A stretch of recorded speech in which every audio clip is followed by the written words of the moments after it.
Kesaksian dua korban selamat ledakan Garut, nangis lihat tubuh terlempar jauh.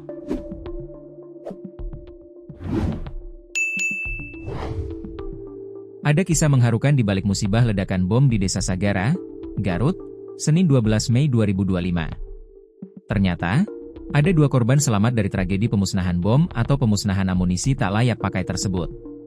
Kisah haru ini datang dari salah satu korban selamat yang bernama Ilmansyah, 26 tahun. Ilmansyah merupakan adik dari korban tewas yang bernama Yusrizal, 48, alias Ius. Berkat kakaknya itulah Ilmansyah tak ikut menjadi korban ledakan bom di Garut. Saat ditemui tribunjabar.id di rumah duka Kampung Cimerak, Ilman terus-menerus menangis. Ia tampak tenggelam dalam kesedihan yang mendalam. Ilman merupakan adik dari Yusrizal, 48, alias Ius yang juga sama-sama jadi pekerja dalam proses pemusnahan amunisi kedaluarsa di desanya. Waktu kejadian saya disuruh ambil air ke laut, kakak saya masih terlihat waktu itu, tapi tiba-tiba ada ledakan. Saya berteriak, "Ayus di mana? Ayus di mana?" Ujarnya tak. Ia menuturkan, saat dirinya naik ke atas permukaan seluruh petugas yang sebelumnya membersamainya tiba-tiba hilang termasuk saudaranya sendiri. Belakang diketahui mereka terhempas oleh ledakan, beberapa bagian tubuh korban juga diantaranya sempat terbang ke arah Ilman. Saya lihat ke arah pesisir ada tubuh korban, saya jalan aja terus jalan seperti melayang, ungkapnya.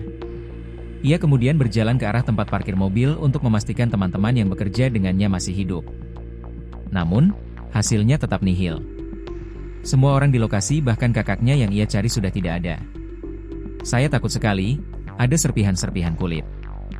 Saya histeris, ucapnya. Tak lama kemudian Ilmansyah akhirnya bisa menjauh dari lokasi kejadian dan meminta pertolongan warga. Ia menyebut tugasnya mengambil air untuk mengisi tandon air di lokasi kejadian ternyata menyelamatkannya dari maut.